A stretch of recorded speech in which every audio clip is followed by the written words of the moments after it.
nationwide. Itinanggi nga ho ni Senate President Chis Escudero na may alam siya dito ho sa bilyong pisong flood control contracts na muna nakuha nga ho sa kanyang campaign donor na si Lawrence Lubiano nito pong Centerways Construction.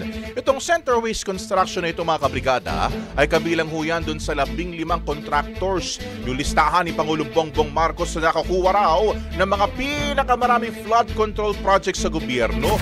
Sabi ho ni Chis, isa lang daw ho yan demolition job ng ilang miyembro ng Kamara na naman nasisi at naapektuhan nga ho sa desisyon ng Senado sa issue ng impeachment. Anya, bahagi lang din daw ito ng smear campaign para alisin ho siya sa pwesto bago maisampa ang impeachment case laban kay Vice President Sara Duterte. Bagamat inamin naman niya na kaibigan niya nga ho itong si Lubiano, sabi ni Escudero wala siyang kinalaman sa proseso sa pagtukoy, bidding, pag-award at pagbabayad ng anumang proyekto.